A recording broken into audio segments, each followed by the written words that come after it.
Hello everyone, my name is Jen and welcome to the Book Refuge and welcome to another recommendations video. And today we're doing one that I haven't done a specific rec for this in quite a while.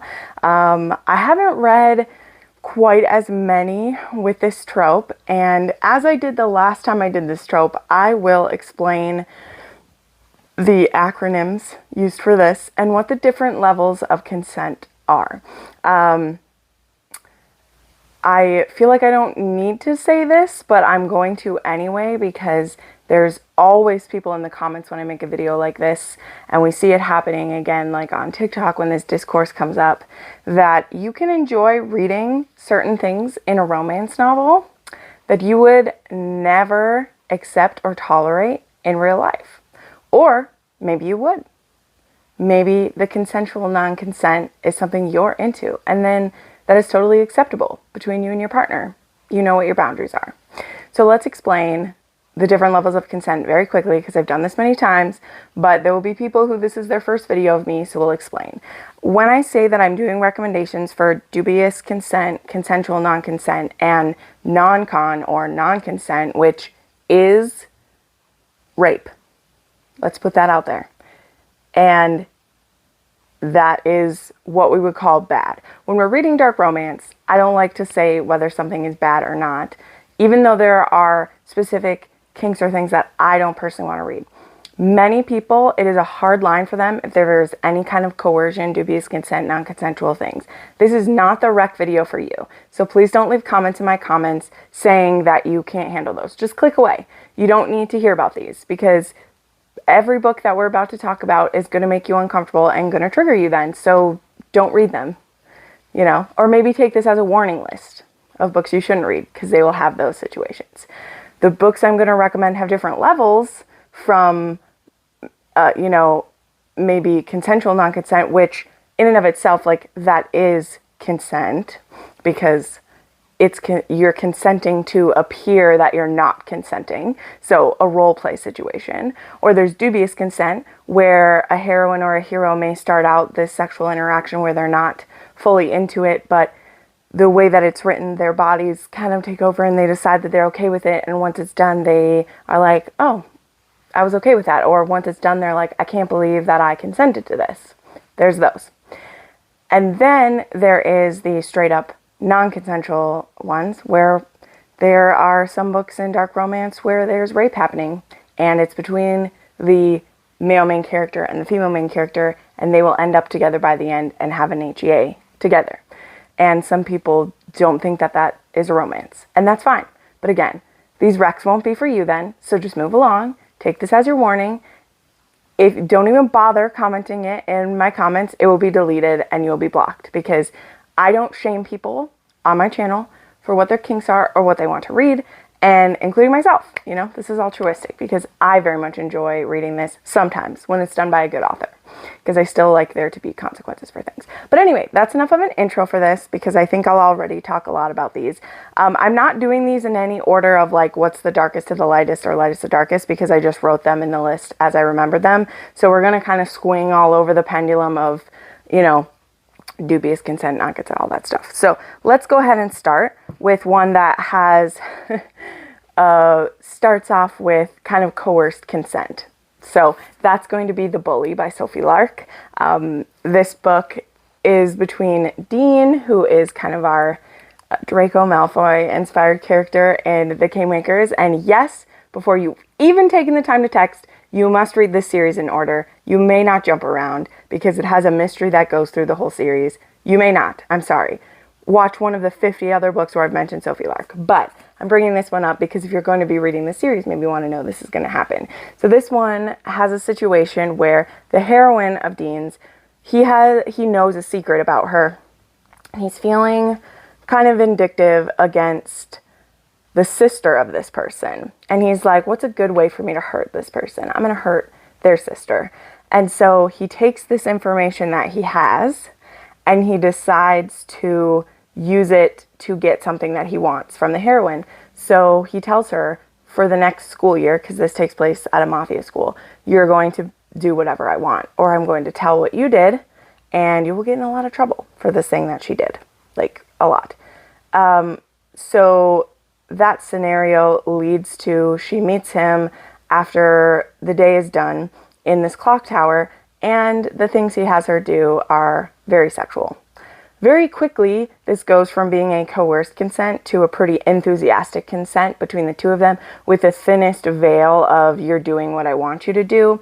But it does start out as a coerced consent and gets exciting from there. Next up, we're going all the way to the other side of the consent scale and to a book that is 80% rape in this book. But this author, she always shows up on lists that I make like this because somehow she still makes these motherfuckers so compelling that I can't help myself. And that's going to be Descent by Sam Mariano. This is a book that came out at the very beginning of this year, or was it the end of last year? Either way. And this was a part of the Black Heart romance, which is a series based around, it's by different authors, but it's based around this like heaven and hell club, or it's called Purgatory.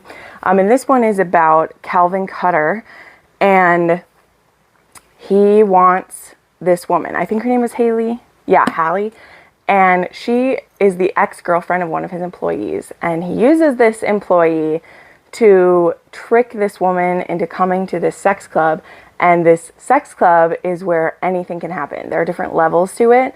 And on some levels, like they are consensual non-consent levels. So no one's going to come help you if you are screaming for help. No one's going to come. And he tricks her into this scenario because he's very much desired her. And he tells her, if you will do whatever I want for this night, then, you know, you'll live. And he's like, I'm going to take it either way. So you can either give it to me or I'm going to take it. So yeah, he rapes her that night. That happens. And then instead of letting her like just go on with her life, he decides that he's obsessed with her and that he wants her. And oh, the way Sam Mariano writes, guys. I do also want to put a trigger warning just because of how things are lately. I actually like this when it happens in books, but I'm going to give a trigger warning for it. Besides just saying like there's rape in this book, there is also like forced pregnancy in a way, because there is the hero like refuses to use anything, and that results in what it usually does. So there are a couple books on this list actually that have that, because that's sometimes a kink that goes along with a breeding kink in here. So just know that. But oof, this book, I don't know if I'd ever be able to read this book again, because Calvin, I say this when I bring this book up, because my favorite book with non-consent in it and then dubious consent is Untouchable by Sam Mariano. Like, it just is. It's one of my favorites. And Calvin is like if Carter never found Zoe in high school, if he just continued being able to manipulate people and do whatever he wanted, he would end up as Calvin. So if you want Carter Mahoney turned up to an 11 or 12, it would be this. Then we have one that I haven't read in quite a while and I want to reread, because I was given this as a gift by my big sis, because I love this new cover. But this was part of the like dark fairy tale series at one point. And this is Stealing Cinderella by A. Zavarelli. So I'm actually just going to read the back of this one, because I know that this one has some like non-consent in it, because the heroine ends up as like a captor. And the hero does some unsanctioned BDSM with her. But I wanted to recommend it, even though it's been a little while since I read it. So we're just going to read the back of this one. So, every royal has their dirty little secret. His was me. It should have been simple. Go to the ball, meet the prince, and secure his patronage for my favorite charity. But beneath the mask, the brooding beast of a man was not at all who I expected. He was dark and intense and eerily quiet. When I left, I could still feel the ghost of his touch branded onto my skin. He haunted my dreams, but I never expected to see him again. And then he came for me, and he took me. And I learned that his darkness was a void I never could have conceived. He's the crown prince, and now I'm his captive. So this one is a lot like Cinderella, except when Cinderella runs away from the ball, he tracks her down and kidnaps her and makes her his captive. And it's really crazy because he is actually a prince in this world too. So there was some unsanctioned BDSM, like I said. It was very spicy. So, and yeah, this is by A. Zavarelli, which a lot of people love for her mafia books. So there you go. Then we actually have my favorite dubious consent. So now we're getting into ones where, not dubious consent, I'm sorry, consensual non-consent. So now I have one that it is consented to before we get into some other more like non-consensual ones. And this is actually a duet that was like some of my very first like rape fantasy books, which a rape fantasy is usually the same as consensual non-consent when, you know, you'll have a woman who that's what she's fantasizing about, and then a lot of times in books she can find someone who's willing to do that fantasy for her. And these books, oh my god, I love these books so much. So this is the Asking for It duet. So there's Asking for It and Begging for It by Lila Pace. And these are about Vivian Charles, who she was raped by her sister's boyfriend when she was like an older teen. And she never told, or they didn't believe her. I can't remember which it was. I think she told her sister, and her sister never believed her. And so this boyfriend ended up marrying her sister. And so she's always had dreams now of rape fantasy. And she's tried bringing up with a previous partner who was very weirded out by it and wouldn't do it, which is a horrible form of kink shaming, actually.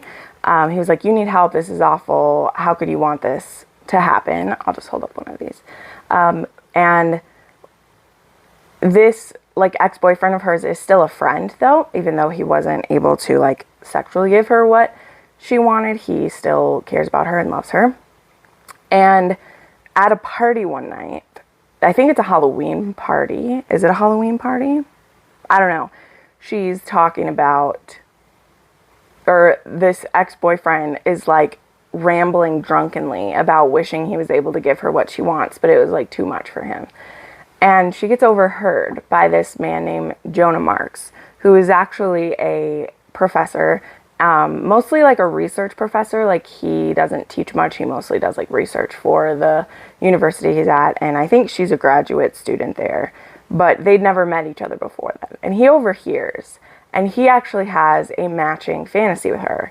He has a trauma from his childhood, which I will keep a secret, where he likes to role play as an aggressor or as the rapist. And that has also been obviously very hard for him to find a partner who didn't assume that he was a rapist or something horrible. And again, I won't like spoil what his trauma is, but it's actually completely the opposite of like his purpose of being interested in this fantasy. But he overhears this.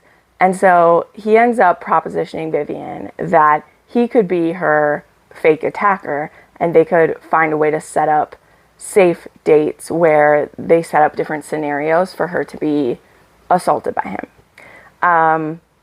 And this is a duet about this couple and the way that they're able to work through these. Because for Jonah, this is just a fantasy. Like, he can enjoy regular sex too. He enjoys having a partner that they're able to do these scenarios with. But at the end of the day, like, he also can just have regular sex and be in love with his partner. Whereas for Vivian, she can't orgasm if she's not being coerced. So that's enough shared about this one. But this duet, this is much more than maybe some of the titillating, like, forced situations in those. This one really goes deep, and I feel like the author really addresses the mental aspects of it. And though these two, like, are working through their like trauma as well, there's also discussion of like, this can still be a kink that we enjoy even once we get help, because we have had trauma. Like, I just think the discussion about it is very good, because it discusses like what type of people want to have these fantasies and why. and which part of it is a fantasy and which part of it is a necessity, and when that becomes detrimental. So love these books, absolutely. And I almost do suggest those as a starting point. Like if you're watching this video and you're kind of like oddly fascinated how I can recommend these, I honestly think that the Asking for a Duet is a great place to start if you would like to understand why other women and men might be interested in this, if you're kind of like, you people are crazy, right? Because, well, I think you should keep your mouth shut and mind your business. I can understand why it is difficult for some people to understand. So next I have one that is much more on the dubious consent side, and probably the lightest of all these ones that I'm recommending. In fact, when I saw this on the list for dubious consent, I really had to think about how this one had dubious consent, and then I kind of remembered. So I'm actually recommending The Captive of the Horde King by Zoe Draven. So this one is about the world of Drakkar, the unforgiving planet, and our heroine in this one, the humans who live on this planet have to follow very specific rules, or else they are in violation of certain rules that are in place. And this happens to our heroine, who I can't remember her name because it's not just listed here, but basically her brother has like started a fire or something. They're not allowed to do that, and she ends up sacrificing herself to the Horde King, who comes to punish her brother, and he agrees to take her, and then he ends up wanting to marry her because she's his war prize now, and so she agrees to warm his furs. And what's interesting about this is, like, so she's agreeing to become his war prize, to become his sex slave. That's what she thinks she's agreeing to. And again, though there will be some physical things happening, he has much bigger plans for her than her just being a war prize. One of the things I'll say about this one is, this is one of my least favorite in the series. It is still a 4-star book. This series gets way better as we go. This is one of those where I get a little frustrated with the heroine because she knew what she was doing when she traded herself. She agreed to be this, and then she's like very resistant to him and what she promised she would do. And I don't know, I get annoyed with that in stories where I'm like, lady, why did you trade yourself then? Do you want him to go back and kill your brother? Like, I don't know.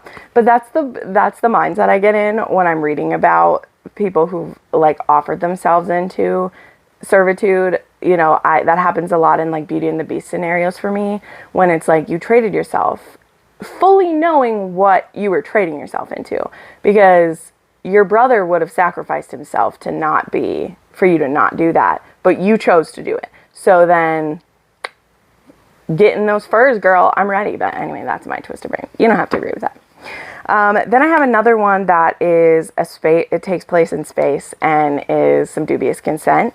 But this one, for the dubious consent reason, is also for like survival reasons. And oh, I love how Claire Kent does this. So this is Hold.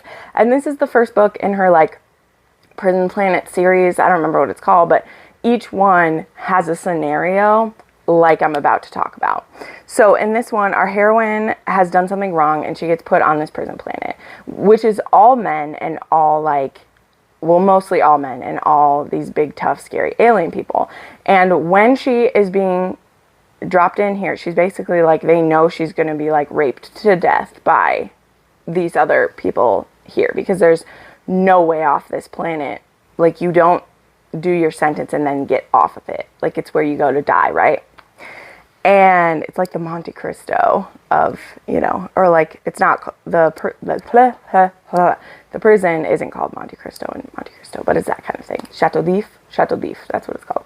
Anyway, and as our heroine is about to be dropped, one of the guards who is taking her is like, here's what you do. You find the biggest, toughest, meanest man there, and you offer yourself to him and say that you'll be his concubine, you'll be his partner if he protects you and feeds you. That's what you do. There's no other choice. Otherwise, you are literally going to be torn apart and raped till you die. So she gets dropped there, and she immediately is assessing all of the men she sees around her, doesn't see any super great options among these criminals, and then she sees this one guy, and she like makes eye contact with him, and he seems to be the toughest one, and people like part like the Red Sea around him. And so he walks right up to her and he's like, do you want to be mine? And she doesn't even think about it. She's like, yes, I will. And so he takes her to his cell, and she's now in this, you know, like 12 by whatever cell with this man. And everything he does for her in the beginning of this is a like transactional state. So when it's going to be dinner time, she will get on the bed and he service him, and then he will go get food. It's so weird to explain it, but I love this book so much because I very much like sex as a survival thing. I don't know, because I feel like as women through history, that is a lot of what happened, you know, like whether it was, you know, being used as marriage, being used for heirs, being used for property, or, you know, the oldest profession there is, using it for livelihood.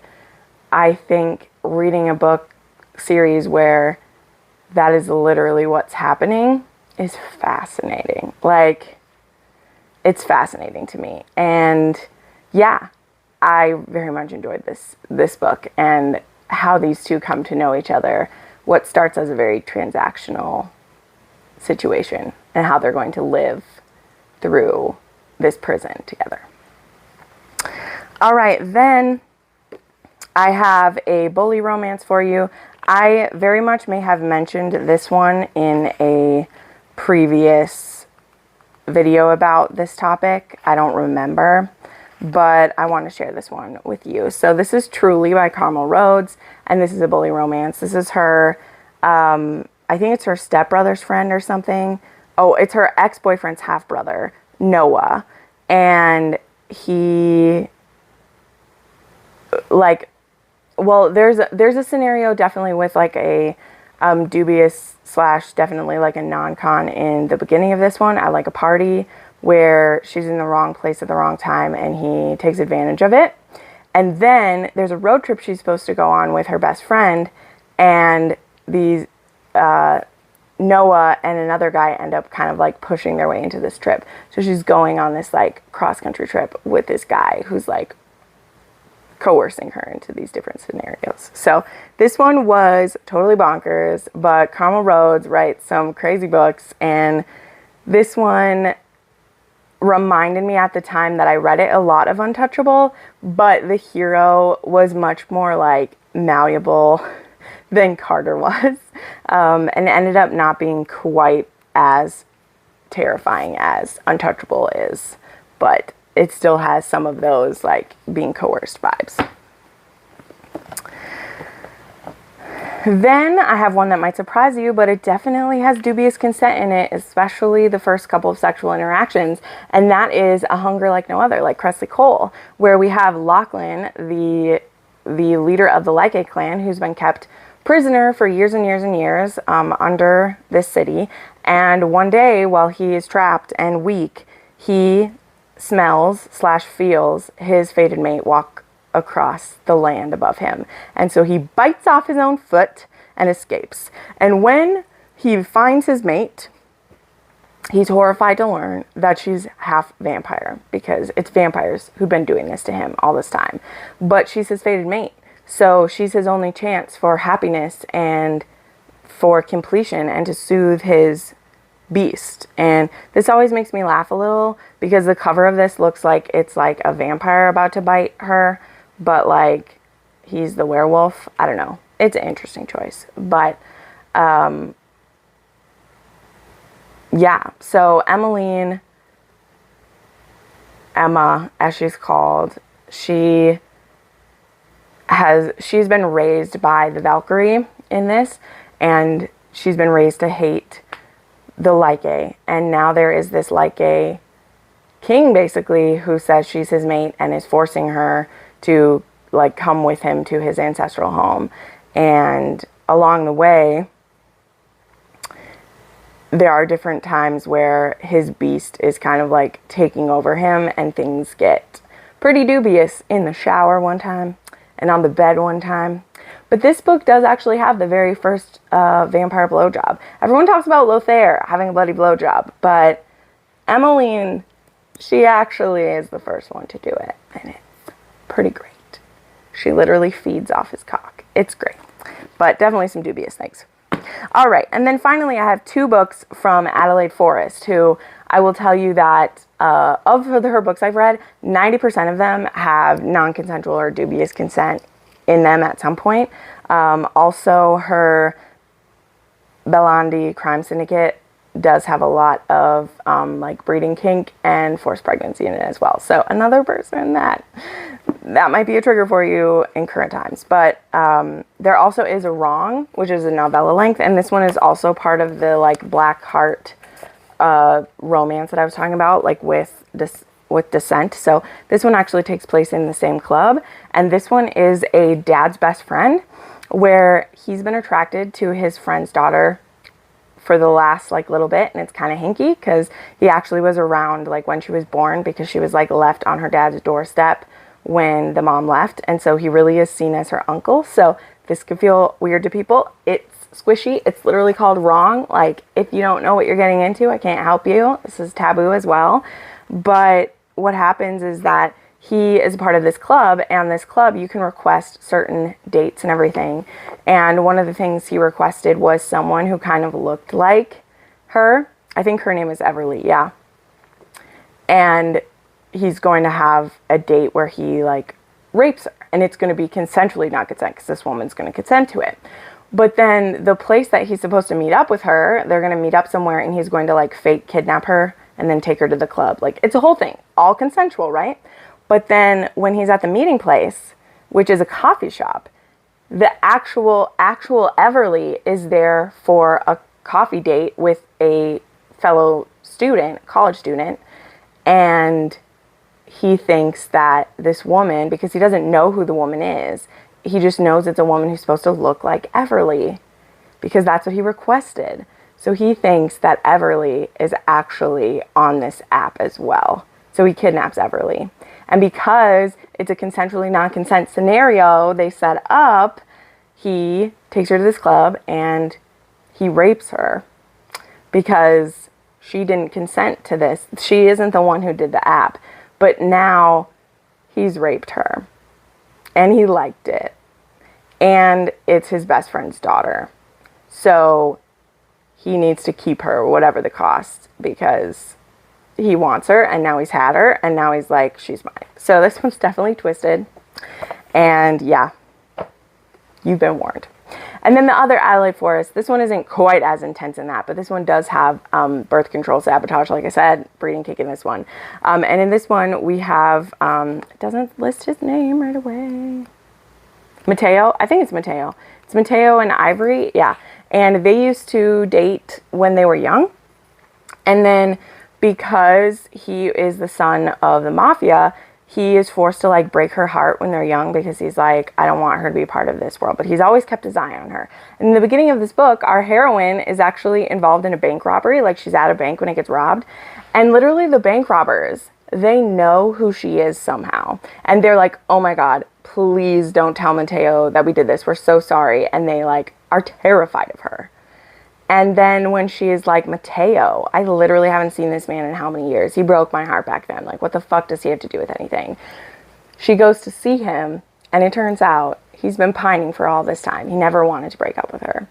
And now that she's back in his life, he's like, well, now I'm the boss of the mafia, so I don't have to listen to my dad, who was telling me I couldn't be with her. And now that she's back in my life, it's meant to be, and I'm going to have her, whether Ivory is in for it or not. This leads to many more books in the series that do have some dubious consent as well, so you can check those out. So there you go. I hope these fulfill your dark fantasies for you. As I said, I have made another video of this before. I don't even know if there's some crossover, so I'll put that video up there. But yeah, read safely or not. Have fun with these, and I'll see you next time. Bye.